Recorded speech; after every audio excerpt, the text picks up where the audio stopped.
We are at Ultra Products here for Up for Discussion. This evening, if you guys are on, I will say this: the topic that it shows for this evening is not the correct topic, but we're trying to figure all this out. To be honest, we're working through it, trying to figure it out. So this evening, the topic is we've developed a habit. And what we're going to be talking about this evening is the habits over the years that we've not only developed, but habits that we've also picked up and gotten rid of. or got rid of. Yeah. The good, the bad, So the ugly. yeah, that's it. It's Yeah. good you want to get rid of. It's maybe some habits that we about that maybe will be revealed before Yeah. we wrap up. Because once you get talking, you realize, Man, I do that. So before we get too far along, I just want to make sure. Josh, did you hit record? See that little record button over there? Hit it. It's red. Yeah. Was is. it before? No, it was green. Okay. All right. So here we are for episode 19. Episode 19 is We've Developed. And what we'll be talking about this evening is habits that picked up over the years that we feel like has helped develop our hunting, and also habits that we've had to get rid of because we felt like they diminished our success. So that's where we're going to be this evening. My name is Wes Hutchcraft. We've got Lathan Musgrave, and we also have Josh Eblin here at the table with us this evening. And we're kind of developing a group that, I feel like pretty good group of guys. we can definitely sit around and talk. Yeah. Men amongst men. We was in the trailer earlier, Oh, if anybody's wondering, going through some vintage stuff. yeah. And Josh spawned it by grabbing, what do you got on? An HS strut, Oh, yeah. I got the old turkey. Yeah, probably dude, check 19. We're looking at 94-ish, Yeah, I would say. with some vintage Real tree duds. Killed my first deer with a bow with that pattern right there on. Oh, yeah. You can't see me. Wes has on. Wes has that is on funny. vintage The old Fred Bear archery. Fred Bear archery hat. Yeah. And what are you sporting this evening? Pearson. Pearson. Old Ben Yeah. Pearson. We'd like to thank Fred Bear, Yeah. even though he can't hear us. But if his family ever hears this, we'd thank Yeah. him. Yep. Also, Ben Pearson, which I don't think he can hear us either, unless they're in glory. Maybe they're Yeah. listening from the Glory land. and the Cloud of HS guys. witnesses. Man, I used to listen to the HS guys. They had the primetime videos. That's and- right. Yeah. Hopefully here before long we'll have Alex on. I've Yep, been hitting he was- him up, and Alex Rutledge was part of the HS group. Bunch of Yep. them guys. Alex is a man among men. Yeah. Man among Yeah. men. You ever wonder what that even means? I mean, if I you're a think it man means- and you're amongst other men, are you a man amongst men? Well, I You would think be a it man means- amongst other men. Oh man. What's it mean? I think it means that you make other men look like child or like children. Yeah. Yeah. More manly. But that's what men, they push each other to be better men. Good men, you surround yourself with good people and good things happen. That's So I'm endeavoring to make you guys look like children. what's the Bible say? Iron sharpens iron. Yeah, there you That's go. what it says. So, did you think about your bad habits? I've thought about some. Is there any other business we need to cover? If you guys get a chance this evening, make sure I would encourage everybody to watch through YouTube. YouTube is a much better platform. I know you, I don't know, if you get a chance, you're better off if you go through YouTube. YouTube is a higher resolution. Yeah. Higher Higher quality. and if you want to know when we go live, all you got to do is hit the bell, hit subscribe, and you'll know.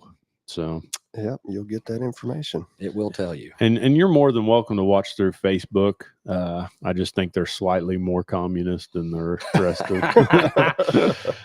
It's just easier. It's just lack of discipline. Yeah, I'd say they're pretty close with each other. Yeah. But We're sporting the new logo this evening. oh, got the new Oh, logo yeah. back there. Can you see it back there? Oh yeah, they can see it. So Live. I told Josh that big old bull elk there's still sporting his summer belly. Hadn't chased very many cows. he's like yet. me, sporting the summer belly. still shining the summer We were belly. talking about some summer bellies earlier. Yeah, I'm trying to lose mine right now as we speak. How's that going for you? It's tough. Yeah. I'm still in the mental phase. Yeah, Considering. still in the mental phase. So Oh, that's great. So this evening, while we're talking, if you're like, man, I know exactly where they're coming from, jump in here, throw in some comments because we'd love to hear from you. If you feel like you've got something important to say, you might. So, Say it. yep. And Say that. and while that's going on, we'll make sure to pull you into it and pull your comment in. So we'd love to hear about some of the habits that you've had over the years. Let's do this. If you guys get a chance, tell us one habit that you've developed that you feel like has helped you in being more successful in the woods, and tell us one habit that you've tried to get rid of because it's just not helped you produce. So that's where we're at, and let's go, fellas. All right, somebody lead it off because I'm depending on you guys' bad we habits to bad or- remind me of mine. Do you want the good or the bad? What do you want to go with here? Let's start with the bad. The Things bad? that we want to make sure. No, let's do this. Let's start with the good. I feel like we Lead off with the good. lead off. It with could the only good. get better. Yep. Give people things that they need to hear quick. So, I'll go. All right. I would say that good scouting habits. okay. And when I say that, I mean being able to scout throughout the year and throughout the season as the rut progresses, being able to get down. Like, I've been seeing some deer move over here. Let me get down and walk over there and see what's going on. Yeah. I feel like there's certain guys that is a benefit to, and others that I think could jack things up. And I mean, I may be wrong in that, but Well, when you say that, you say good. Yeah, scouting I'm saying good habits. scouting. I'm saying, listen, I've been seeing some movement on this end of the woods here. Right. And Yeah. a good habit would be, what would that look like? Because you don't want to just go down and blunder. Yeah, I'm just not going to go. I mean, I might just, after I get down or something, if I see they've moved out, I might just take a little meander. I do think it's important to see what your deer are doing and to always be mindful of if the plan needs to change it. Yeah. And because I think so many guys are content to sit in the same stand, to sit where they've been so many times and to never move. And sometimes you've got to change plans. When they're wondering why they're not killing nothing. Yeah. Yeah. I mean, when you say you get down and scout, I mean, you're just mindful that you're not walking in. Well, they're all over there in the bedding area, and I'm not going to walk into Yes. that necessarily. I'm but- looking for more of like travel corridors, new scrape lines that have developed, new rub lines I might have missed, Yeah. because as well as I do, you get in, you get that pre-rut, things get early, and there might be a few little signposts here and there. But man, when they really get fired up, man, they'll just sit there and just go to town for a few days. And Yeah. that seems to me like where you can really find some big deer is. I think it's important to be able to be fluid in your hunting. And I think that'd probably be one thing that would fall under. So that's a good habit to be fluid. Oh, for sure. I guess you'd have to, because you're fluid. Explain your fluidness. You're talking about me? Yeah. I mean, sometimes I may be more fluid than I need to be. Yeah. I would probably Because lean that way. my mind can easily get butterflies. Yeah. Like I can easily be like, maybe they're over there. And I'll go over there, and I find out nothing's They there. weren't there. Well, They let's were- talk Yeah. about your good fluid. Yeah, and we'll yeah, talk because we're about your good. bad Everything's good fluid. right now, right? Yeah. So We'll talk about your Fluid can bad be fluid. good and bad. Yeah. So, Talk about the good side for you. I don't know what you're referencing. I do pee in scrapes. Yeah, that's right, brother. That's fluid. Listen, That is that fluid. is a surefire way. I mean, we can talk about peeing in scrapes. I'm telling you right now, man. If you're not peeing in scrapes, you need to be. You're missing the ball. You need to be peeing in scrapes, You're man. dropping the ball. You need to be The peeing them early. so I guess guys could comment how many of them do and don't. Is that a good habit? You call that a good habit? Oh, absolutely. I could show you just absolutely. Do you call that a good I habit? do call it a good habit. It yeah. works, man. I agree with that. I have. I call it a good habit. Yeah. I'd say there was a long time that I didn't because I was just so unsure from things I've been taught in the past, things not to do. I mean, there's times probably within the last 16 to 15 years anyway, I've about burst my bladder because I would not go, Yeah. in the woods. And then I finally hit the place where everyone's talking about peeing in scrapes. I was like, let's see how this goes. And then it works. So now it's like, why not? I imagine there's all sorts of guys that pee in bottles. I know. I And used I'm to be like, one of them. why? I'll raise my hand here. I have a Gatorade Well, bottle that would Yeah. acclimate to pressure So is and that make some noise every once in a while. That was part of my so kit, it's a man. good habit. Yeah, You guys call that a good habit? I do. I've killed a bunch of deer off of peeing. in So scrapes. I mean, but you can prove that Oh, because yeah. of your cameras. Yes, unrefutable proof, man. All right. What's another good habit? We're starting to see some good habits rolling in the comments. Guys, I appreciate it. We're going to talk about those here shortly because I see several that I'm like, yeah, that's real good. This is one that will lend. Is it Dale's? Yeah, Dale's is good. This one that will lend, and it's one that I was thinking. I have developed a habit over the last 25 years of not necessarily to go with his, not necessarily overlooking small properties and acreage. Yeah. But not overlooking small spots. Oh, yeah. And the difference I'm talking about is like Oh, yeah, for sure. a ditch that crosses. I mean, we've hunted. Me and Wes have hunted together for years, and we've sat in some places where it's a ditch crossing potentially 500 or 600 acres of It's tying it all nothingness. together. And the trees on it are really insignificant, not very big Mhm. and sparse. I'm not talking like a heavy, thick, full, 30-yard wide Yeah, fence row just that, here and there. that some deer big- even live in. I'm talking just a few trees crossing a big area, but you would have to call it a spot or a small spot that people. Here's the deal: I've never ran into. There's 2 or 3 of them I can think of off the top of my head that we've hunted that I've never run into nobody out there. Yeah. Never. And man, we have had some big hunts We've had some in some- really good hunts in in some places that in some 99% of guys would drive right past. in little bitty. They would look at it and be spots. like, I don't know nope. if Dale can elaborate. I don't know if he's talking about little property in the form of I've only got 10 acres to hunt, small acreage. Yeah. or if he's I'm not necessarily talking about small acreage. I'm talking about small in Little wads of numbers trees. of trees Yeah. and cover. Just Yeah. That's all they need. Yeah. As someone who's done a little bit of farming and tillage and stuff, you get out and you'll find these big buck beds up on these ditch banks. Yeah. I talk to guys all the time and get some intel. They'll be out mowing late summer and they'll jump up some big deer and they'll tell you. Oh, yeah. Yeah. I would say this: farmers are one of your number one contacts. Oh yeah. Because if you get in good with a farmer will tell you where every Hey good man, deer is. right down there is Yeah. where he's at. Because he wants to. And he wants you to see him kill him. Most of the farmers, they do not like deer. No. They don't appreciate them. They're bean eaters. They're destroyers. And that being the case, get in good with farmers. Yeah. I mean, farmers are your number one contact for property. Yep. And their number one contact in regards to Intel. telling you where they're at. I seen So- a big and most of them, man, like you said,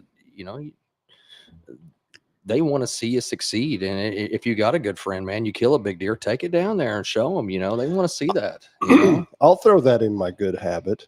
Habit one for me would be that, man. One of them is I do listen to farmers because Yeah. I have several farmers that I'm in contact with that I have hunted on, hunt around, Mhm. and I don't know. I don't want to be contrary, but especially since we're here in the bow shop, and well, not even that, just because I've hunted for so many years, and everybody knows. Everybody when they say, "Well, that's, Latham Musgrave," a lot of people associate me with that. Yeah. I mean, that's he's a big deer hunter, whatever Buck that master. title is. Yeah, whatever. Yes, sensei.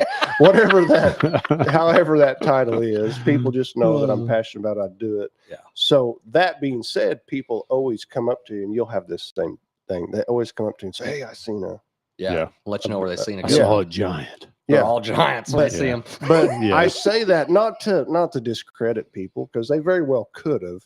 But you hear it so much that you Yeah. kind of get numb You're to it. like, yeah. But with a farmer, That's what I not was getting so ready to much say. the case. When he was like, I was bush hogging that ditch down there, and That's- I jumped up two This deer right big here, ones. this my biggest deer that's in here, there's a good chance that a farmer told me about that deer before yeah. I ever saw him. Because I never really saw that deer, but he was mowing there like in middle September or something. And he come to me, he said, I jumped the biggest deer Yeah. in a waterway Yeah. in his corn. He was bush hogging his waterways that I have ever seen. And I went to that area later that season with that in my head and knowing that he didn't get that corn out till way late. He got it out like that Oh, yeah, day. he's still in there. I Yeah. was like, I bet that big deer could potentially still been in that corn. He got that out all yesterday. He has to be down in the brush now. And I went back in there. And, who knows if it's the exact same deer, but Yeah. it is the biggest deer I've ever saw or seen, or however that is. It saw or seen? Saw.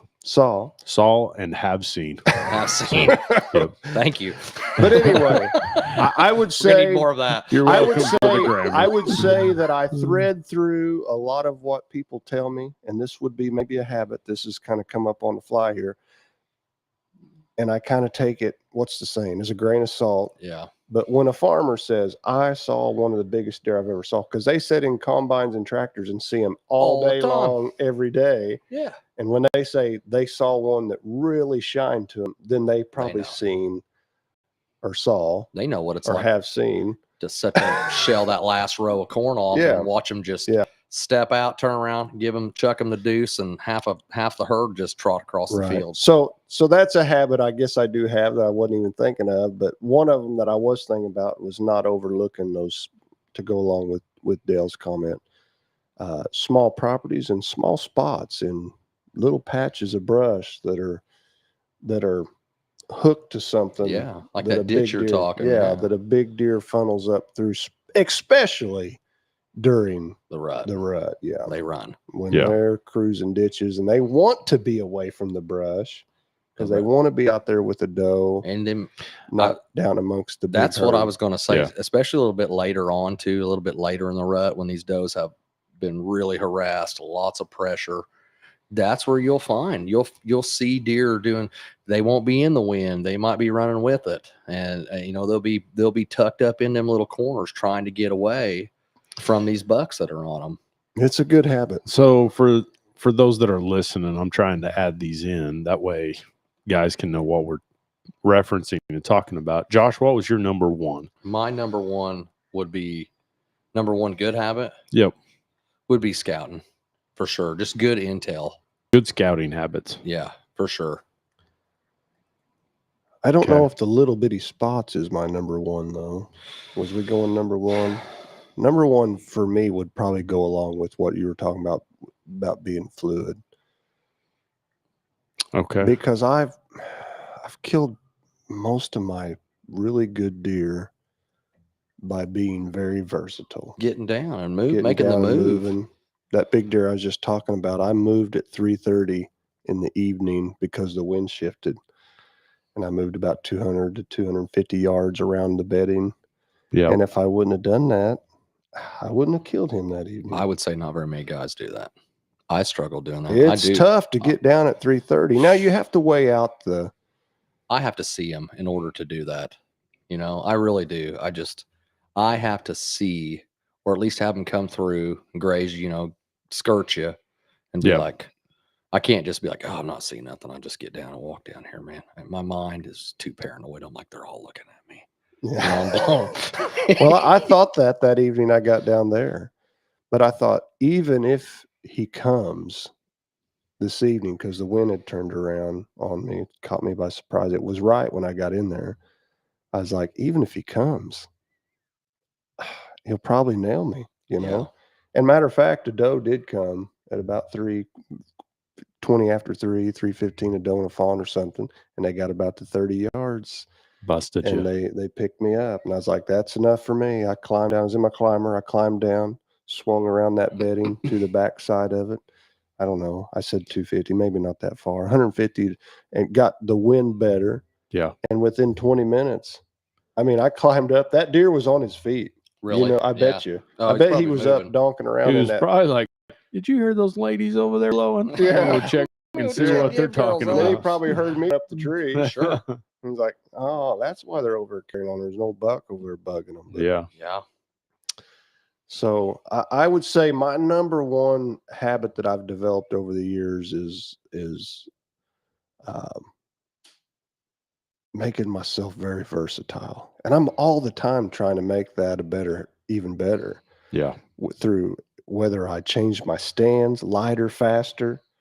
Because if your stand's lighter and faster, your mind is more apt to do something different. Yeah. If your stand's heavy and slow and your setup slow getting in, and or you have a stand that's hard to move, like a hang on or a ladder, and can be sometimes taxing Yeah. to move them, Cumbersome. or- you're just more apt to be like, I just ride this out. I struggle sometimes. And sometimes it is good to ride places out. Yeah. There's situations where my habit of being way mobile maybe works against me, but man, I think a lot of times it has not. Rodney brought up a good one. During the rut, don't worry about how fast the wind's blowing. I killed one of my biggest deer last year at 70 degrees and the wind was blowing 25 mile an hour. And what I would say is, in regards to that, so many times you can look at that and think, well, it's hot out. But when the rut's rolling, you better be out there. Don't let the weather determine what you're going to be doing. That's what I had for one of my good habits. Yeah. Was hunting the weather. Yeah. Not just being like, it's just got to be the most perfect day. I can tell you, man, me and Lathan over the years we've hunted, when it was absolutely pouring, when it was so cold that, I mean, they weren't moving. well, when it's crazy cold, they will move because they have no choice. You have to live. Yeah. Yeah. So They slow down, their metabolism slows down. yeah, and here's the thing: when the rut is going, I'm They're going. going. everything When the rut's changes. going, I'm going. That's how- right. That's Yeah, how you it have works. to. That's the mindset that That's you my gotta habit. have. I mean, I'm like, the Lord made me waterproof. That's right. Yeah, it You know. beads up and rolls Yeah. off. It does. Yeah. You know? Find that out almost every morning. Yeah. I think when I killed this deer right here, it was pouring, Yeah. and I said, I think in my interview, I was like, well, it's a good thing the good Lord made us waterproof because we are getting wet this evening. Soaked. Yeah. And I have never been one to let that bother me. Now, that being said, just a little glimpse into the bad habits. As I get older, I do find it easier to lay out when the weather's not as good. Oh yeah, for sure. Now, 10 years ago, I was like, ain't stopping me. But I would say if I developed a bad habit in the last couple of years, it's a little easier to lay out when the weather's is bad. Now, that's not the case, though, when the rut's kicking. When the the rut's rut's going, going, I'm going. Them first couple fronts that come in, a guy needs to be on both sides of those, man. Yeah. If you're gonna hunt them, you need to hunt really both sides of them. Yeah. That's seen a lot of deer move really early before fronts coming in, and I've seen them lay down during the front and then get right back up and move Yeah. again. I was in a stand one time when my wife called me. It blew and thunderstormed in November, much like what we had around here last night. So bad that my wife called me and said, you need to come home. And I said, well, I think it's through now. Oh, And I man. mean, I was riding the tree, you know what I mean? Yeah, oh yeah. And she said, no, you need to come home. A tree limb fell through your mom and dad's roof and it's sticking in their bathroom. I was like, I'll be there in a little bit to help them get the tree off their Drag my house. feet on this So there. I Yeah. sat out there when it was like that Oh, and seen deer in the middle of it. I got a good one. I had a whisker biscuit one time. This is the story of hunting fronts. It rained the day before and we hunted and I put my bow up and it was wet. The next morning it was like flash freeze. Yeah. I sat in there, man. I'm telling you, I was so cold. I was like, I sat there so long. I was in a climber, an old man, and I was there so long. I went to stand up and I couldn't. And I was You're like, froze oh to man, the- I've been here too long. And some coyotes came through, and I went to draw back, and my arrow was frozen. My whisker biscuit it was frozen solid. I was like, that's when I was like, yeah, this is stupid. I was like, You would have shot it. It would have stripped your fletches it sucked him right off Yeah. there, man. Shot a naked shaft. Hope you got that thing bear shaft tuned, right? Devin Stahl up in Stringtown. He'd remember that day. That's one of the things. Every time a guy comes in with a whisker biscuit, that's what I try and tell him. Yeah, there. What that thing does in weather changes everything. You can't do it, man. Good. Like if Well, it good rains, freeze. even if it rains, you're talking. It currently has more drag than what it's going to have Yeah. on your average day when you're shooting. If it freezes, Yeah, they do not work. So are you saying a whisker biscuit's a bad habit? They're No, they serve their purpose. they for are the a right. good rest, Yeah. man. They I mean, yeah, throw them on and I hunt because with 'em. even a fall away could, in the right kind of, if you got wet Even- before, even the elderly serve their purpose. So, like, Hey man, I was a Uh, whisker biscuit guy until I started hanging out with you guys. what Yeah. Bart told me years ago, he said biscuits are breakfast. That's Stepped up- right. Stepped up my game. Biscuits are for breakfast. Yeah, I like biscuits that. are for breakfast. But no, there's a lot of deer killed with a whisker Oh, biscuit. every year. Yeah, they're good. They're good. They set up quick, but they will freeze. It's one drawback. If they're Yeah. wet, they will freeze. Yeah. So Any more All good right. habits? Well, one of the good ones that I had down was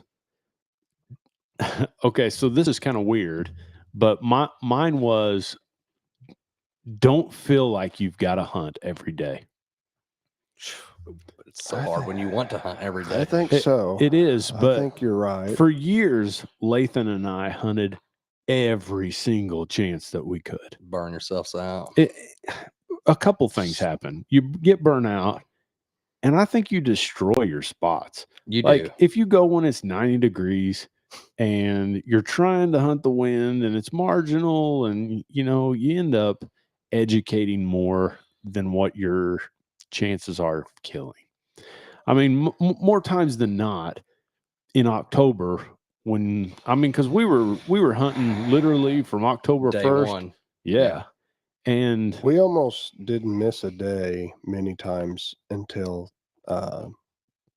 gun season. yeah, I killed several nice deer in the first week or two of October. Yeah. now I think that's a great week. The first week of October is a good week.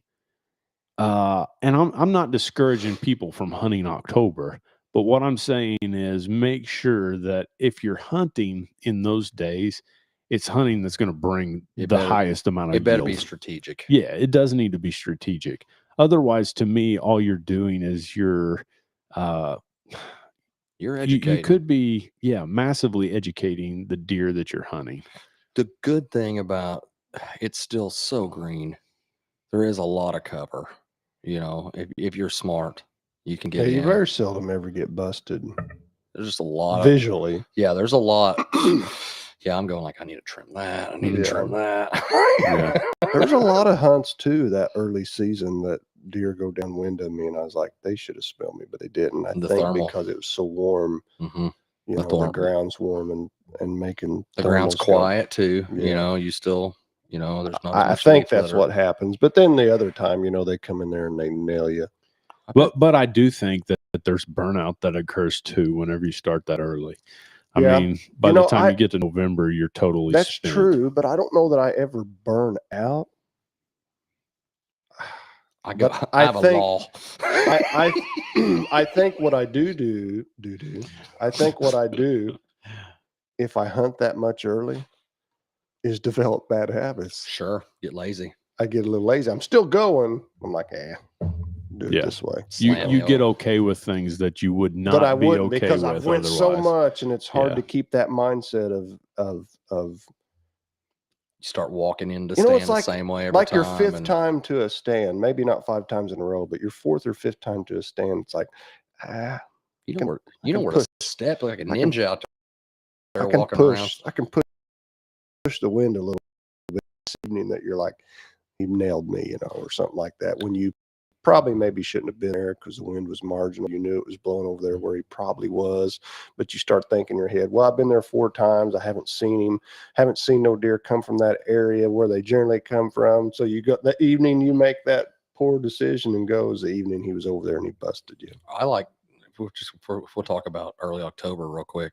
I like to hunt like transition areas, like the little spots they'll hole up before they'll go feed in the field or whatnot. And I've had good success with those little pinch points. And a lot of times it's the first hunt. I've been in there June, July, either come in with a climber and trim me out some spots, or either put up a set of sticks, something, and I'll go in the very first time. And, I've been lucky a couple times. Had some But good success. Let me ask you guys this. Is there a product or scent or cover scent that you guys subscribe to and you're like, that is the ticket? Evercalm, but it educates them. You think? I'll tell you now, it does. I know. I mean, when Evercalm first came out in the market, I was like, rub it everywhere.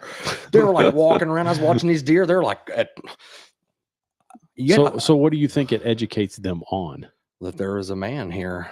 I mean, at first it's like it's deer scent, but after a while, it's like, you're walking around with your 2 feet, right?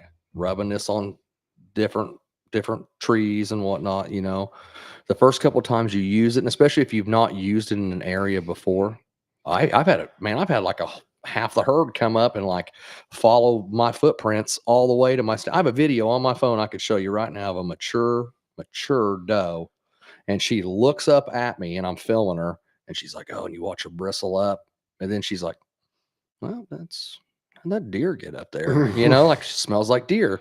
Then she chilled out, walked out there, peed, and walked away. But I mean, like, you could see her eyes. She's like, oh, that's a man, or that's something up there. I mean, I was looking right at her, but that Evercalm had her chilled out where she. I mean, there's a lot of guys that use Evercalm for sure. Yeah.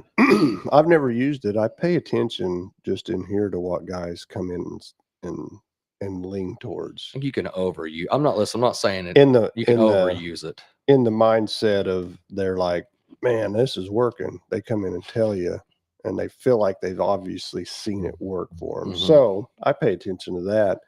But man, I think I was telling you this earlier. At the end of the day, I can't find anything that is foolproof. It doesn't smell like man. Yeah, I said Well, I said we've been there's in the really tree not. we've been in the tree with 2 or 3 ozonics running over us at the same time, and cleaned their clothes and sprayed and this, that, and you've done it all, and they still get you. So I think I'm not saying those things don't help, but I think if the conditions are wrong, they're going to smell something that tips them off. And that's why I want to be clear. I'm not by no means dogging Evercalm. It works. It does work, but you can get so lax and like, oh, I got Evercalm, so I don't have to worry about my wind. Or you just go walking all over the place, rubbing it on every single tree, and like everywhere you're putting scent down. And the more and more deer that come through there, they're smelling this, and it does calm them, but they're also smelling your feet and they're smelling you, and that can alert them. If you're doing that, if you're going into So a spot over is and that over, the product though that you would say that's the best product on the market in your opinion? I've never seen. Yeah, absolutely. It calms. I mean, I've seen it. Yeah. A deer should have been like, oh, that's a man in that tree looking at me with a gun. And I'm cool with it. I got the whole film. I'll show you when we're done. You'll be like, no way. Yeah. we got some comments. You got Some camo dust. I don't guess I know what camo dust is. Yeah, you're gonna have to tell us more about that, Rodney. Camo dust. And then Scent Thief. I am Yep. curious about the Scent Thief this year. Scent Thief's pretty amazing. I mean, if it does what it says and says what it does, Dude, it does what it says. Like based on what I've done here in the shop with it, it just boggles my mind.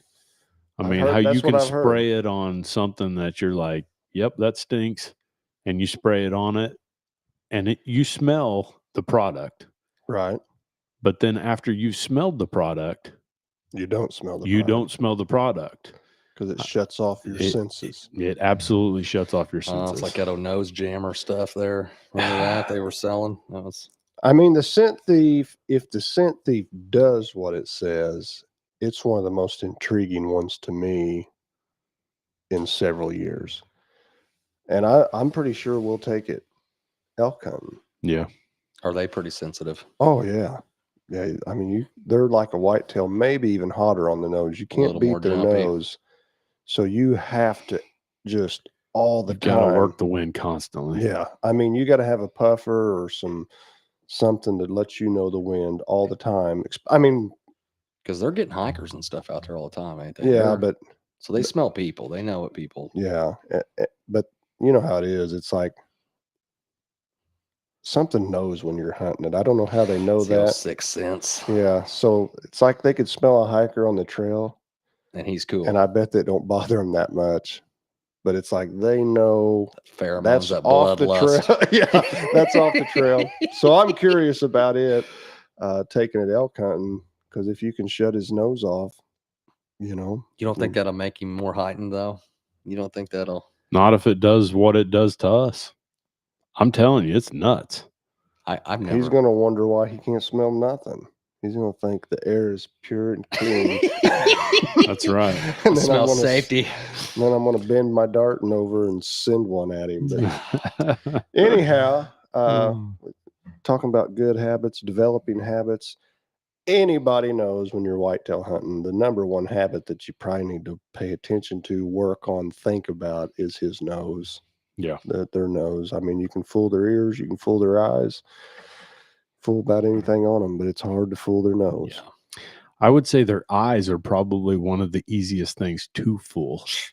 Just And- don't look at them. And because of that, no, what I'm saying is me and Lathan over the years have multiple times used not only decoys, but even things that it was like, if you can fool, let me say this, you can fool their ears easy, you can fool their eyes easy.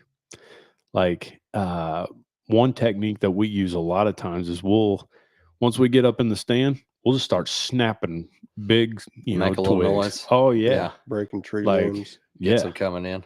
Yeah. scratching They're around. curious, aren't Yeah, scratching around on. If you got antlers, scratching antlers up and stuff. Not Yep. necessarily rattling, just like they? Making some noise. Absolutely. like a buck hooking on the brush. And Because here's the deal.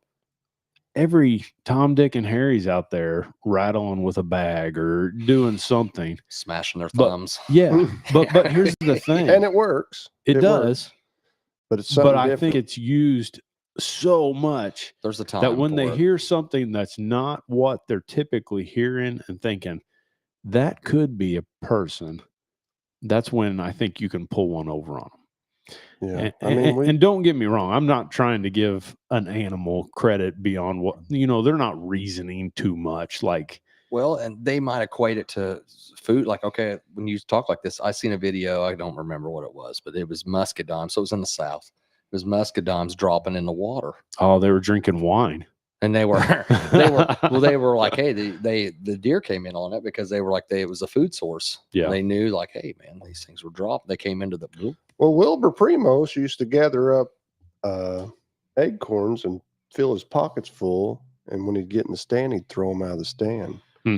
And it wasn't to bait him to the acorn; it was this. He swore it was the sound. Like of if them he's dropping. if Yeah. he's seen deer out there, he could take acorns, start throwing them. Toot, toot, toot. When they'd hit, he said those deer pay attention to those acorns hitting the ground. They know that sound and go to it. I mean, that's Huh. a big part of their diet. you That's know, back it's- in the old days of the truth. That's right. This ain't Hollywood. This isn't Hollywood.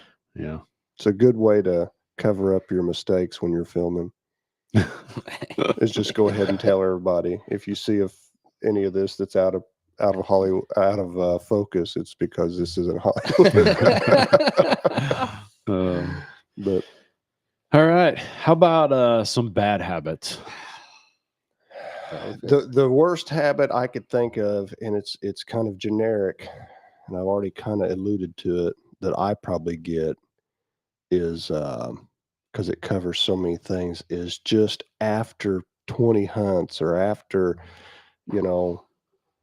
30 days in, or the latter part of the rut, time spent. I think I tend, it's not that I don't go, but I tend to get a little more lazy in my approach and in my sets, and like, you know what I mean? It's like November 4th, I'm like, I'm getting in the stand at noon. Why? If I've got an evening hunt, Yeah, why? so I couldn't hunt that morning, but I'm going this evening and I can get out there at noon. I'm going to be in the stand at noon.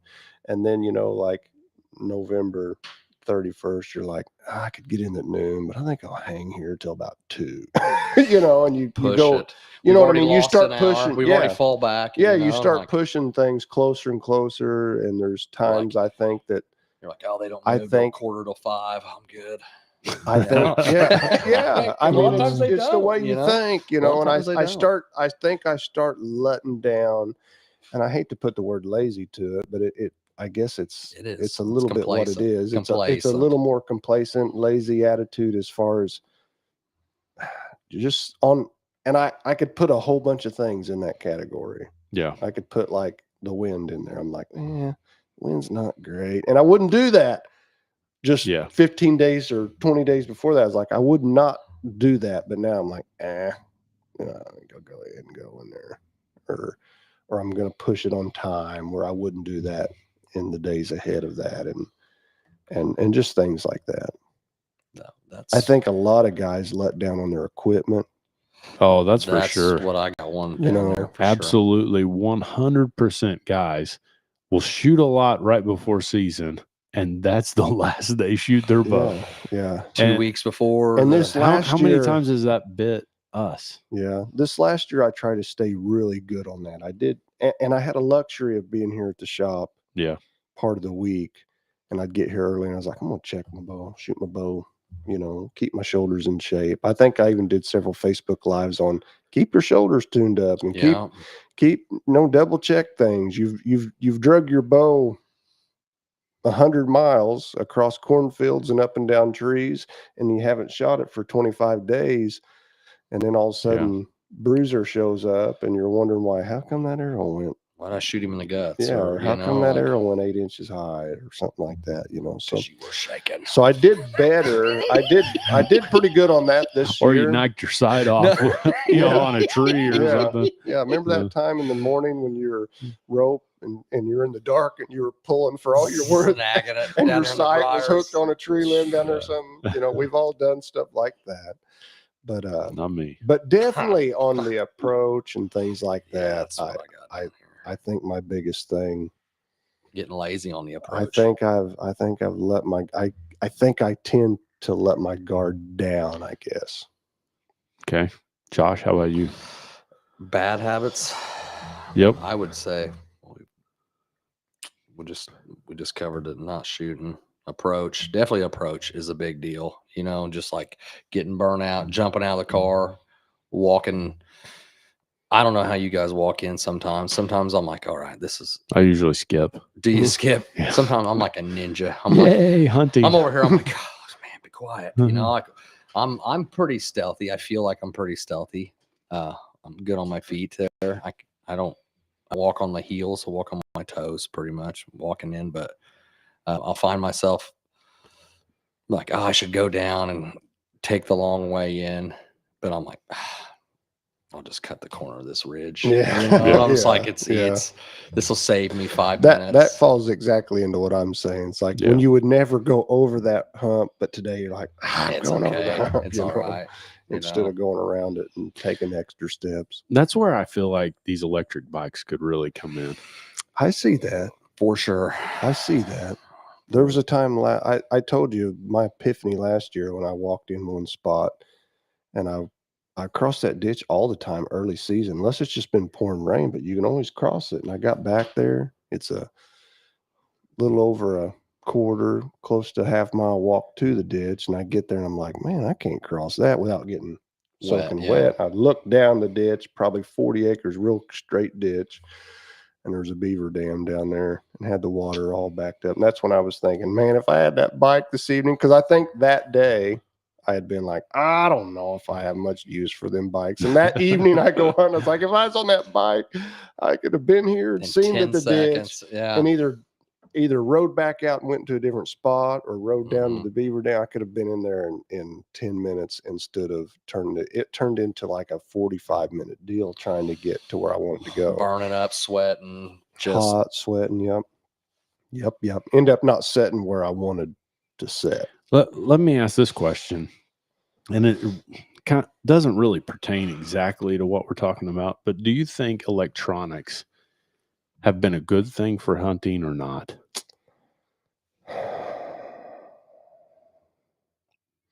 Man, I don't even want to answer that question. I know you don't, Because I but wish they was So all I ask gone. it. I wish they was somewhat all gone. I but wish it's we not. just hunted It's not. with a lot of without electronics. But I know we videoed for years, and I if they were Yeah. all gone, we couldn't have done that. I enjoyed that, and probably will do more of it. But That's some tough stuff. I could say that has to be hunting and sitting with a camera has to be I think- incredibly hard. well, I think it lends to what we're talking about. I think it could really make us good and lazy. you're saying but videoing made us good and lazy? no, electronics, Yeah, cameras, it can for sure. the trail cameras. Yeah. Love my cameras. What you're talking about with the bikes. But here's the deal: as much as it makes us, They're tools, man. it They makes aid. us not. I shouldn't say lazy, because some guys it may not make them lazy, or they may not consider that. Does it make us better hunters? I don't know. I think it does. I think it has helped a lot of people kill a lot of big deer that they wouldn't have killed without them, without the electronics, so to speak, Yeah, through the I game would say cameras so and too. even the bikes and things. Because, well, take a guy that's got a knee that bugs him, and he's not going to kill that deer that's way across there if he can't get there, and the bike maybe gets him there. That could be an interesting topic sometime. And then there again, at what the point bike do you go keeps you too from far stinking with as bad electronics? potentially. Where it takes the ethics out of it. I think where it becomes unethical. And who's the judge of that? Yeah, we've had that conversation. Yeah, I mean, that's why I have to be like it. I'm okay with it because technology is technology, right? It You don't just wanna- keeps. You don't want to It bury keeps your head in the stacking on sand. itself. I mean, I you're mean, I'm driving shooting car a there. bow. I'm shooting a bow, but it's a technology, advanced piece of engineering marvel. I mean, you want to Yeah. ride I'm in not there, shoot. I'm ride not in there shooting. bareback with a stick I'm and not- a string. yeah.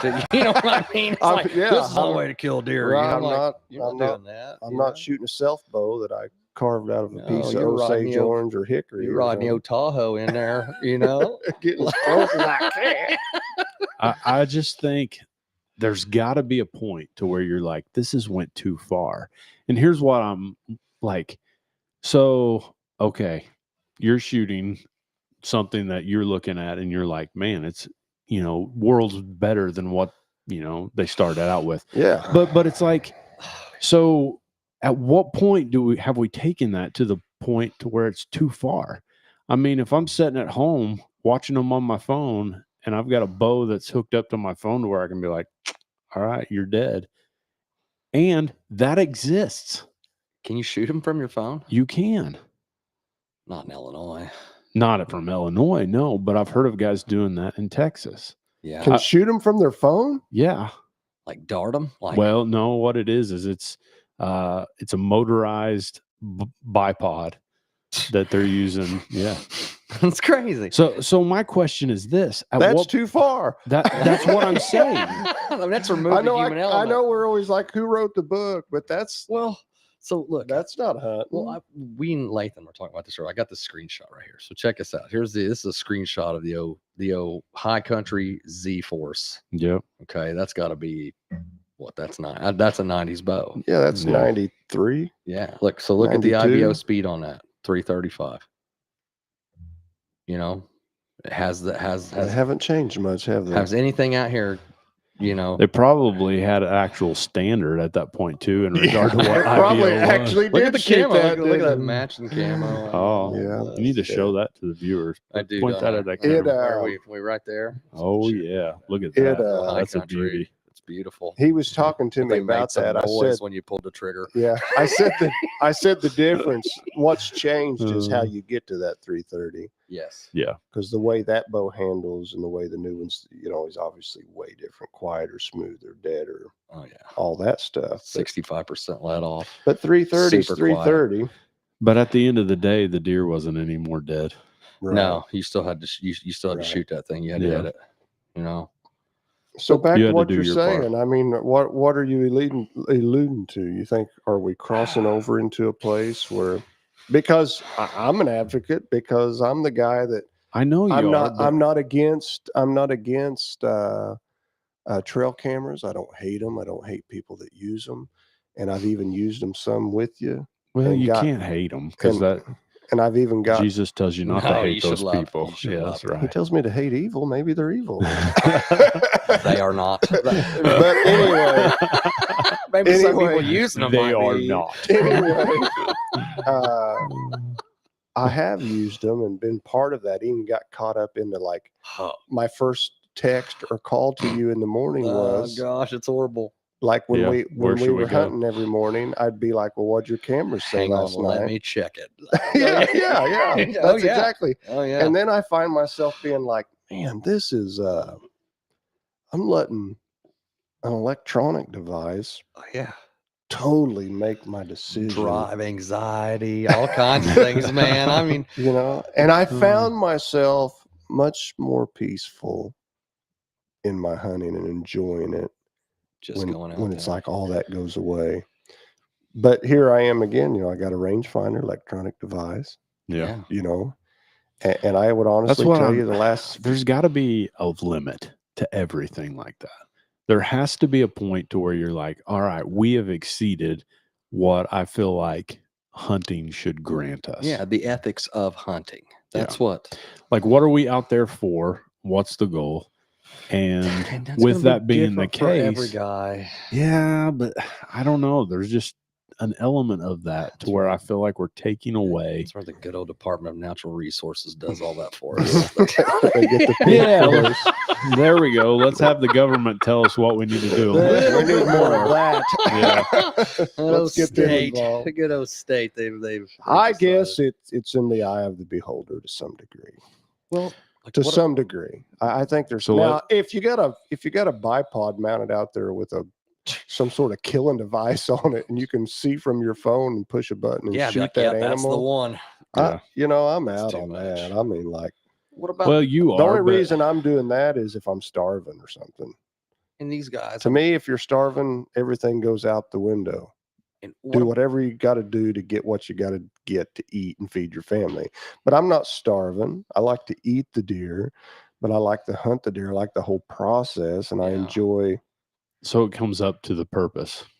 I guess, the purpose. Like Yeah. if I was starving and my kids were hungry or something, I was like, this guy's like, well, you can use my automated bipod killing device. I'd be like, set one here. I'd be and like, set yeah, one well, there. let me get them set up because my kids Yeah. are hungry. That's a Yeah. whole different. I need one set up my doorway for whoever might come. Yeah, because if it gets to the point where we're all hungry, Yeah. Things went south you bad. might be eating your neighbor. So how's this, how's this tying in? How's this tying into our bad habits? Maybe our bad habits. You look like you could be tough, Josh. Cross the line there a little bit. Oh man. Where's old Frank at? I don't know. On the Barbie. How's this? Oh, Are we man. tying this into our bad habits? Is it a bad habit that hunters are so reliant on electronics and Well, technology? I would say this. I feel like that could be a go either way. Yeah. I think you could look at that and say, man, that is something that has really helped my hunting. And you could also look at it and say, that's something that's hurt my hunting. Yeah, because if everything goes down and you can't go to Walmart and buy batteries, what are you going to do? Solar panels. Craft You're, them. you're just complimenting. What if you're behind the complicating ball and you conversation? don't have access to a solar panel? I'll never forget. This has been years ago. One of my nephews, I'm talking years ago. He's married with kids now. This is, I'm going to say 18 years ago, 15 to 18 years ago. I was sitting at a Christmas gathering and I looked at him, and this is when phones are just, they were out there in the smartphone. How old's the smartphone? Oh man, it's gotta be When 15 years old. did the iPhone somewhere drop? around So it may not have been. It's probably about 12 years ago. By this time, almost every teenager for sure, has got a smartphone. Phone. Yeah. And he was doing everything on his phone. And I said, "What happens if that doesn't work? Do you know how to get in there?" Yeah. He goes, "What do you mean?" He goes, I said, "Do you know how to get anywhere without GPS and all that stuff?" And he said, "Yeah, I'd MapQuest it." Hey, So what's my I'm saying, phone no, number, hold man? on, hold on. I said, Yeah. "You don't have access to that no more. Yeah. You don't have access to that no more." Because he's saying, if I can't follow the blue line on my phone to where I Yeah. want to go, I would just MapQuest it. Yeah. I was like, "No, you don't have access to." I said, "Do you know which directions north, south, east, west? Do you know that roads have numbers and What they mean. and that Yeah. and that California is west of us and Chicago's north of us? Do you Go know that?" way. Or, it sounds crazy, but you're getting to a place. I bet you if you went and asked a bunch of high school kids and you said, "Is Chicago north of us, south of us, east of us, or west of us?" They might be like, They might. Yeah. "I don't really know." Why would they know? Because all they have to do is type it in their phone and follow the blue line. Look at the moss on the trees. So what I'm saying is, bringing this back, Oh. does a guy know how to hunt a big deer without a camera in the Yeah. next 20 years? If the Lord tarries and we're all still hunting and electronics are still out there, they're going to get even more advanced. Does a guy know how to go out and find big deer signs, set in big deer stands, and hunt deer in general? I'm saying big deer, whoop-de-doo about big deer in general, without cameras? Or is he going to be the type, alls I know is my camera says they're here at such and such time, that's where I'm going? Yeah, but okay, here we go. We'll reel that in. We've really derailed here, but I Yeah. like the derailment. Yeah, I do too, because here we go. This is the camera thing. Eventually, what's going to happen, you're going to be like, okay, I'm not seeing what this is seeing. Reality starts to set in. I got on that wagon too. I was hunting with Heath this year. I was like, oh man, we got to go here. Dude, we're going to Kurt's. Louis is there. We're going. And I've seen Oh, Lewis. Louis. Oh, Lewis. He come through. He's on his way to the poon pad. We are on. This is where we need to be. All right. Oh, man. And we spent 7 days of the rut chasing a deer that was there at night. And then the whole time I'm going, oh man, if I would have not been out here relying upon this intel, my gut was saying, go to the lake or go here. But I was going, oh man, look, man, oh, you see the spread on that thing? We need to go here. And so that taught me eventually. I was like, and I did get to see Louis. I drew back on him. I couldn't get him stopped. Nice deer. Neighbor killed him, But I learned some stuff this year. I got so hooked on them cameras. I let them dictate how and when I was hunting. And then finally I was like, wait a minute. This is just an aid. This is just letting me know what is out here. I don't think it is just an aid. I Well, think it is just an aid until it crosses over to not being. And I think there's a lot of guys that hunt that it is not an aid. It is their way of doing things. But how many guys hunt the way you hunt or the way I hunt? I'll be honest. If I was not self-employed, I would not be employed during deer season because I get so caught up in it, man. I love it. I love it. I love all of it. Me too. I do too. I get thoroughly. yes. You can ask. I mean, excited about it. Yeah, I enjoy it. I'm like, pick it up and taste it. I'm like, I like man, that. Do you smell that in the air? I do. You can ask Heath, man. That morning I killed that nice buck late in December 28th. I kept grinding because we got in a new spot. I did hang some cameras. Let me say this. That is what Lathan told me whenever we got to talking about you you'd come in already, and he's like, I don't know if you know this, that guy's still hunting. He's a hunter. Oh yeah. Because Oh, yeah. by December 28th, a Dude. lot of guys have checked out. Oh yeah. They were like, And I would say that would be a habit that you need to correct. Yeah, Don't check out. time and stand. Yeah. There's these deer just don't rut for 10 days. Here we'll go down a little bit of a rabbit hole here on this second, third rut on these fawns and global warming and all the stuff that's making it happen, man. You know what I mean? Big pharma and all the stuff that's in the genetics of the crops and everything. But I'm just saying there's some truth to that. And these deer are moving, and it's not just happening in 10 days. And I'm telling you, man, some of the late season stuff is some of the best stuff you could ever get on. They've dialed themselves back down. They're predictable. They've holed themselves up, and let's just be honest, a lot of the big ones survive. The ones that have survived, there's some big ones that, and you can get on them and kill them, but you have to have time and stand, and you have to know where they're at. And I watched this big deer. I got his shed. I found his shed this year, but I watched him. I think it was Christmas holiday weekend, somewhere around in there. I watched him breed a doe. Yes. Yeah. On Christmas. I mean, people could. I told one guy that, and he's like, "Oh, are you sure?" I was like, "Well, for sure. Pretty sure what he was doing was he called he was the all- act." Yeah, he was Yeah, there. I was watching him out in the middle of a cornfield, and I got down and moved and tried to get in a place where I thought they were going to be, because It was a yearling too, wasn't it? Was it a smaller doe? I can't speak to that for sure.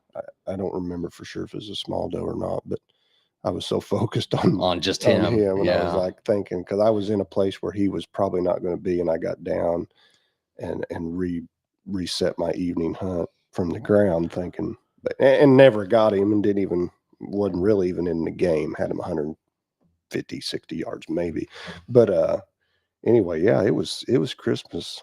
I Yeah. think I told you. I think I texted you or called you. Well, I think I did a Facebook Live right before dark. I was like, I watched him just now breed that doe. He Yes. bred her like 3 times that evening. The biggest deer I ever saw was standing in someone's driveway up by Claremont. Yeah, they like driveways. Yeah. Well, this is just how big and like rutted up. That's hunting. That's back to that one habit you need to pick up of hunting little spots. Yeah. Yeah, Well, that's right. and if you would Thanks for that, Dale. We Yeah, appreciate well, it. right on the edge Those- of that guy's driveway. well, and it goes back to scouting too, because the edge of that driveway, what guys wouldn't know that kept driving by is there was a draw right there. Yeah. And there was a finger, and that's where it popped up. And what he had done, this big buck had pushed this little bitty yearling, and she was tiny. She was sitting in this guy's driveway, quivering like a leaf, and he was just sitting there on her, just doing his thing. And he was so massive that the cars were stopping, and they were turning around and going back by, and he would just could care less. Huh. And I mean, it was massive. I mean, and he was in what they, normally they tend to warm them up before breed them. Yeah. That's what he was doing. This is starting to sound like the Trump trial. Well, I mean, I'm just I saying. wouldn't know. I In haven't January, paid that breeding, close attention to the breed, truck. breeding them in late season like that. I've had a really big encounter with a really big booner on the very last day of deer season. Yeah. A stand We've had some. Man, we have. Oh, yeah. Big had, Mr. like- J was Oh. a giant that I mean, he haunted our dreams awesome. for years, That's man. awesome. Mr. J. Yeah, And we gave him that name because he was chasing a doe Yeah. in January. Yeah. yeah. So, Yeah. And really only seen him that time of year. yeah. Like 2 seasons in a row. He's just like, I don't know where he was at. I don't know why we never seen him. He just appeared in January. And, Hot doe. Hot Yeah. doe, man. Yearling out there. he was I a keep big saying Guys yearling. hanging out at Lindy's house. yeah, Somebody get him. Literally, Somebody- literally, he's probably hanging out hanging somewhere. overseeing. Yeah, over the mantel. Yeah.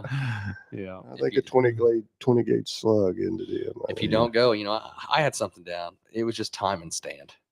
Yeah. Yeah. I've learned That's a good habit. it's a good habit. I think you're right. A lot of the hunting I did this year. Like when I talked to you and you were like in January hunting until 10 and 11 in the noon. morning, I was like, Noon. I don't have that habit And going on right now. And I had got in the through morning. through doing that, I had begun to encroach upon where these bucks were bedding. I was hunting mornings. Because you told me you were seeing them like at 9 o'clock. They were, I would see 9, 11, in, you know, in like January. in the morning. And I started, and the way I would do that, honestly, is I would use trail mix, because guys, everybody knows it's hard to set, man. It's You're hard to set. baiting them? No, Oh. no, I was With trail no, mix? it's how I was Had a focused. trail mix pile the size of an S10 pickup out the there. ones with the M&Ms, they really love them. No, but I that's- see what you're saying. I would use this. I would start to lose that mental focus and that clarity, right, to set. I'd start getting antsy, and so I'd take those little snack size little shooters of trail mix, and I would do that, and it would refocus me. I wish I could find that clip of me and you. They're Oh, snacking away. Man, we Yeah. had this one clip. It was ridiculous. For we- some reason, we started eating trail mix in the Oh, deer it's good. stand. It's good And then for you. yeah, I don't remember what's the story that tipped So- us off. I like to choked on that trail mix. I think we were 20 eating feet it. up there gagging. It had been a Christmas gift from my mother-in-law, and I said something about my mother-in-law got us the Stro mix or something, He starts laughing. and it caught him off, and he got tickled. And I'm not kidding. What sent it over the edge was he laughed and blew it everywhere, and it was all All over right. his face. Yeah, I think I had my beard grown out a little bit. It's all matted up in my Yeah. whiskers. it was. Ah. And then I got laughing and was I We was laughed choking. until and- we hurt in Oh. the deer stand. And it was blowing trail Blowing mix chunks. Yeah, all that's over the funny. place. That's It's I funny. mean, there wasn't a deer within a mile. no, of we us rent that day. whole morning. We just Yeah. destroyed. I mean, I don't think we were seeing much anyway, We had a good time. but if we were going to see anything, we went ahead and made sure we Went ahead and That's finished what it off. We solidified it. Yeah. That's good But- stuff.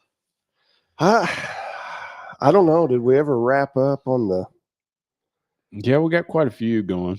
Yeah, So what's everybody saying out there? We got any? So a good habit for you is staying in the stand, Yeah, and a good habit for me is getting down. Yeah, it's just different, but we're There's hunting different places, different and we're, strokes for different folks, Yeah. different styles. I mean, yeah, I guess you could say that a good habit would be to develop, do it your way.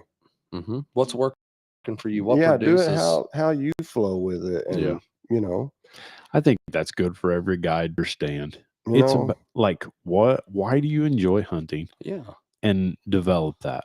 yeah. Like continue to work towards making sure that your hunting is as enjoyable as it can be. It's enjoyable, and it's how you do it. It's how you enjoy to do it, and if it's working at all for you, because one way to turn me off is walk up to me and tell me how wrong I am and how right you are. Yeah. And I'm like, oh, okay, well, I'll see you later. Nice But I've talking had to you. people. You've probably had people do Sure. that Oh. to you. I had a guy one time come up and pick up my arrow. Remember this? You'll know. Oh, what I'm I talking- do. He picked up my arrow.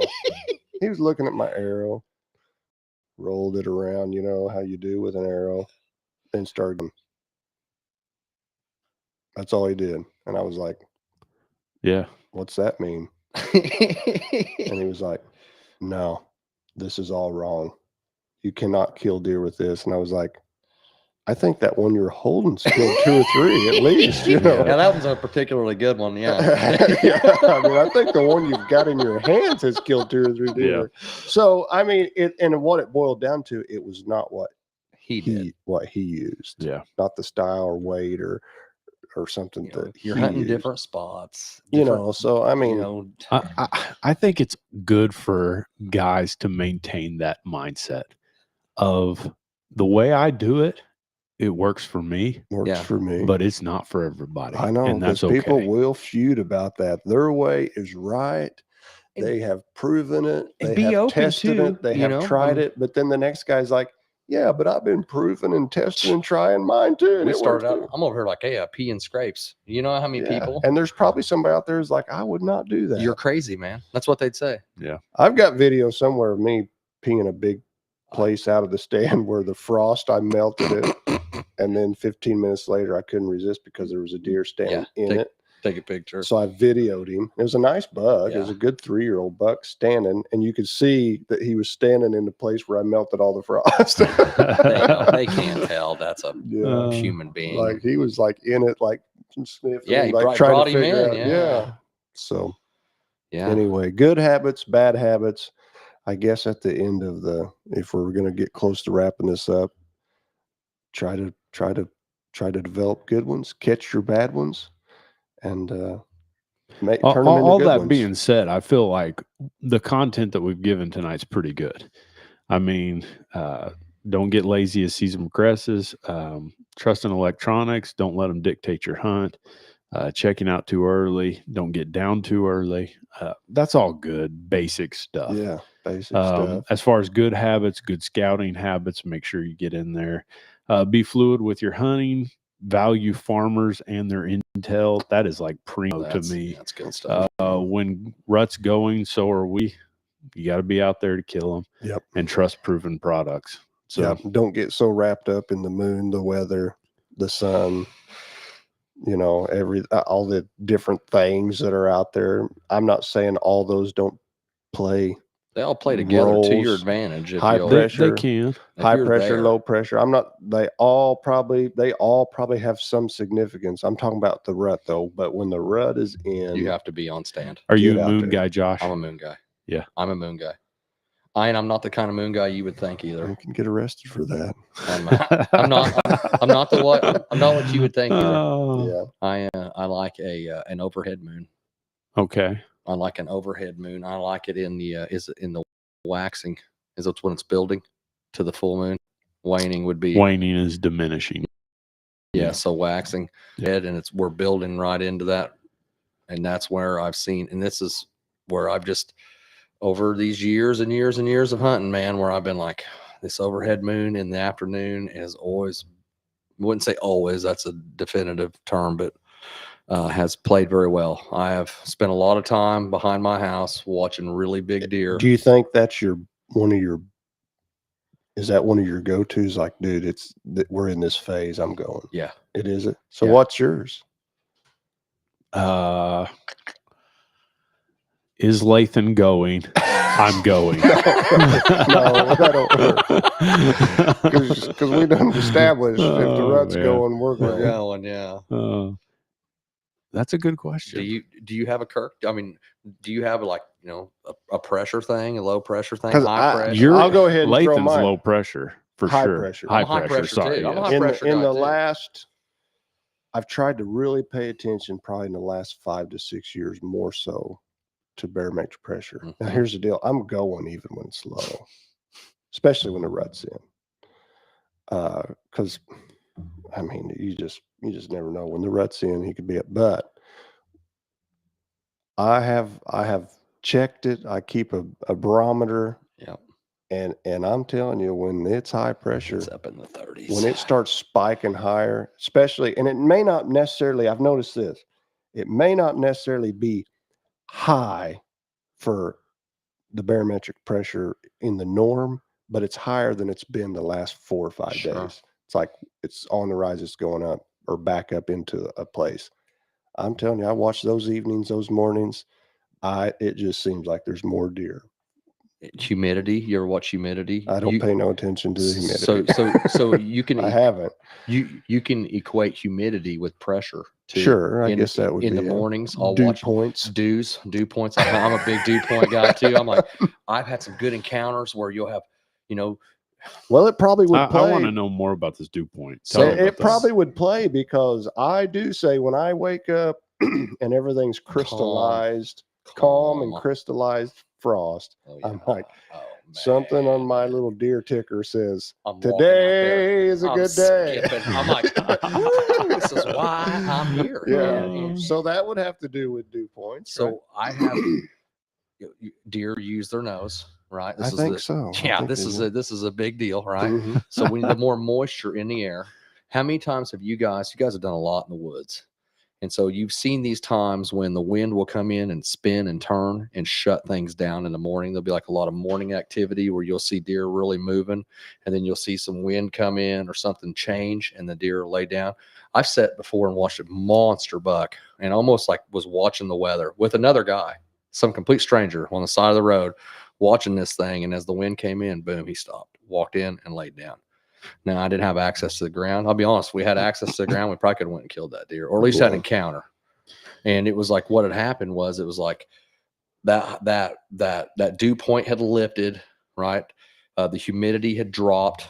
So this humidity is like, you've been in the woods in the fog and stuff, and you get like, I've seen times where I'll go in there and you'll have like those just magical days where that fog will set in there to like 10 o'clock or 10:30, and I'll set in there. And I've had some encounters with some big deer that I've only would get nighttime pictures of, and they were still just running so late because they had such access to their olfactory gland, to their nose. There was so much moisture in the air.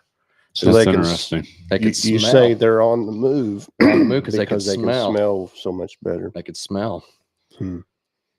Now, this is just one man's opinion here. But what about the frosty morning? Same And when thing. the frost starts smelling or melting, and it's like they can't smell you.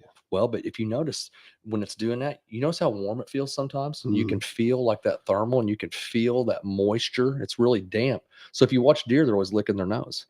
They're Yeah. always wetting that nose, right? So they can keep smelling it. But if there's ample amount of moisture out there, it lends to them being able to. And if your goal is to smell doe scent, right? If that increases their ability to do it, they're more time on their feet in the morning. I'm a big morning guy. When I was younger, I was more of an afternoon guy. I don't have as many good afternoon spots anymore. So that's why I'll put a lot more time in stand. I'll go in a spot. Let me. What constitutes a good afternoon spot? Access, Okay. good access to get in and hunt an edge. And not bust them. Yeah. Yeah. Because sometimes, man, it's almost impossible. You gotta walk. So across the you middle of like the field. morning spots because you can get I can close get to in. their bedding. I can try. Yeah. I can find that corridor. That's where my scouting comes in, and just time and stand. You start watching these big deer move. Yeah. You can start getting a little closer, or Yeah. or you just, and, or you know and where I they're think at. that right there is what separates the hunters from the guys that are just going. That Like, sounds like hunting to me. That That sounds is like hunting. hunting. Yeah. That is Yeah. hunting. Because what you're doing is you're using your mind to say, all Close right, can I I get? understand what their pattern is. They're typically going to be out on their feet. They're feeding. And right now I can be in their bedroom. Mhm. So you're doing it in a way to where you're Spring the trap. breaking. Yeah, you're breaking the system. Yeah. That's what you're Because, doing. You're breaking the because system. A lot of people don't realize, and I think I've seen this. Deer have like I don't want to call it their bedroom. They have their lounging area before they go to bed. My grandpa used to call it the bordello.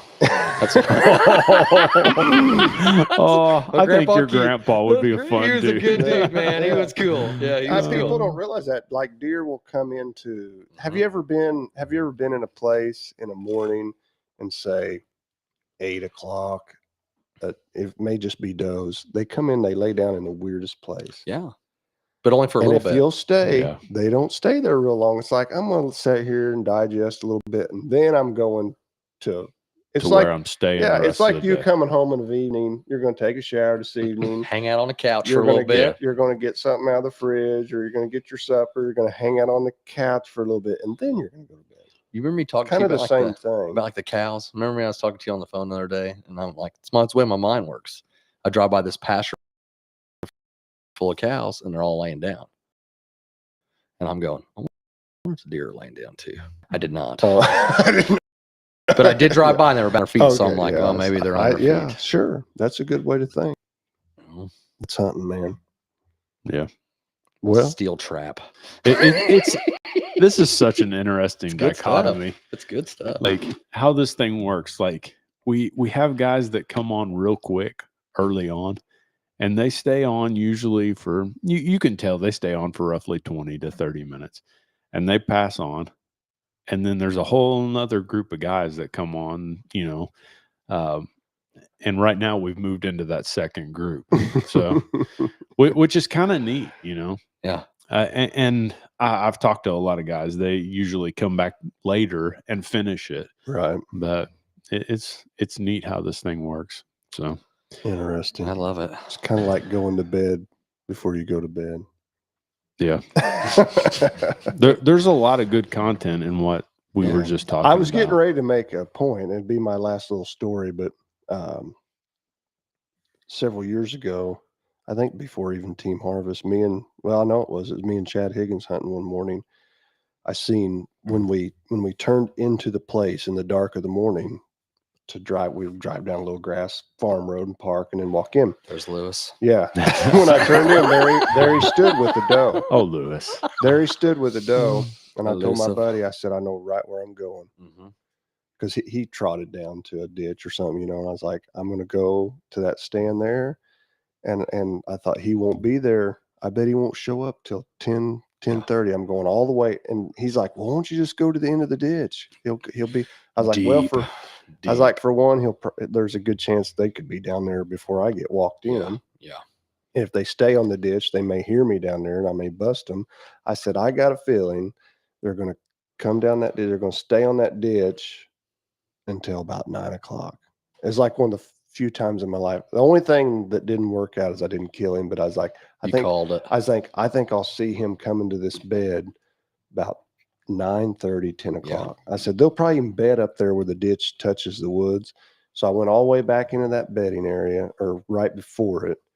And I was about to give up, and I was sitting in an old lock-on stand. And at about 9:30, here he come, that very buck with that doe. Yeah. And I had him dead to rights, but the doe busted me when I started to draw my bow. So that's the only part of that story that fell through. And when I seen Chad later that morning,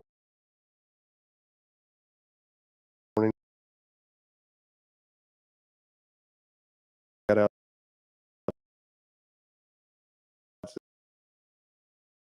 the truck.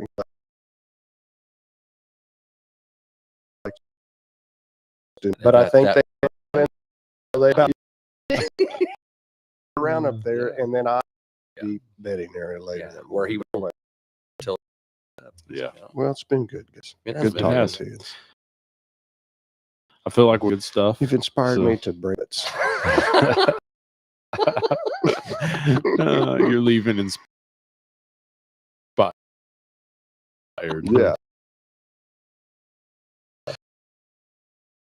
That's a good Got way my-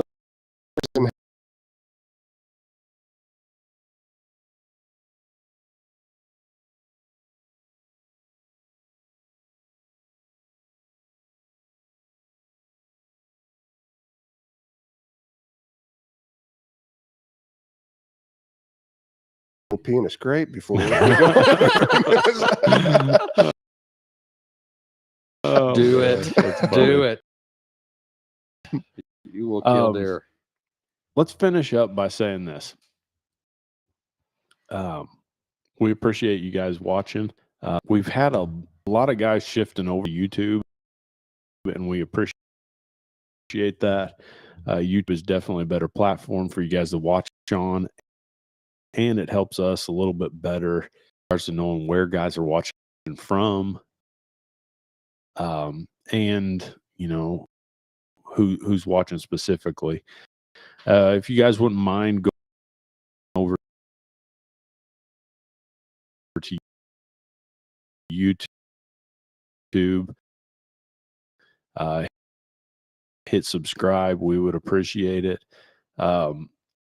And what way for us tomorrow to give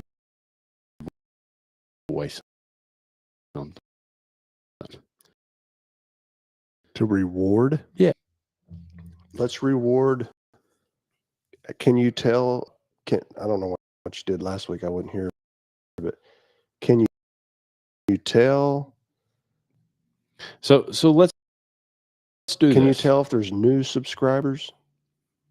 Or can you just? I can tell if there's new subscribers. Like last week, Derek Lee was the one. Yeah. A couple things being here, and one of those is rain. It rains on Wednesday and Thursday. He will be here. If it's beautiful and sunny, he'll be out trucking. Pray for rain, folks. So if it rains, we here speaking on patterning giant. But that being said, we are trying to transition guys over towards YouTube. And if you guys wouldn't mind going over there, subscribe, and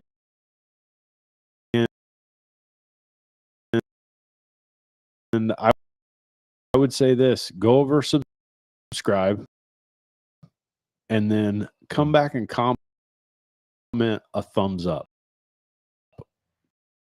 that you went over there, you subscribed. If you've already subscribed, give us a thumbs up.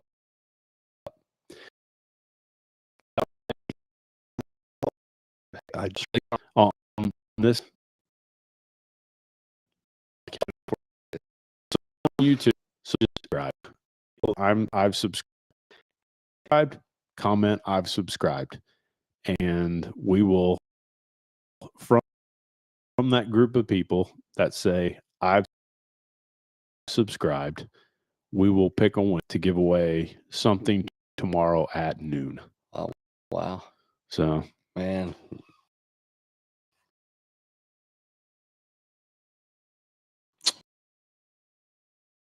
Some good stuff in here. trying to grow things, guys. And if you guys haven't, this week we've got our new logo. We are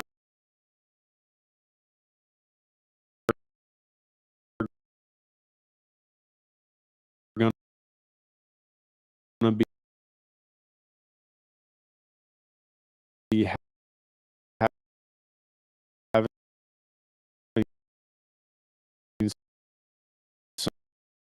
some coffee cups made. Oh, some wow. some nice ones, Yeti style logo on there. If you can get one of those, Toot on me. ready across my whole back. do that. We'll pick out something to give away tomorrow. And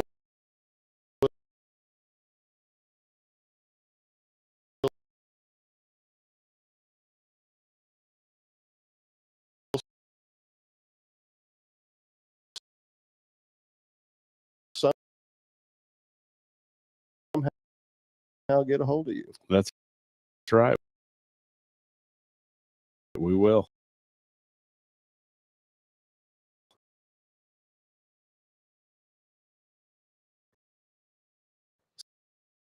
So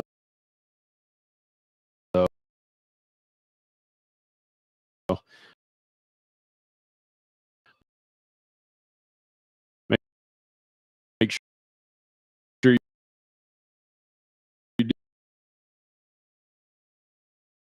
do that, guys.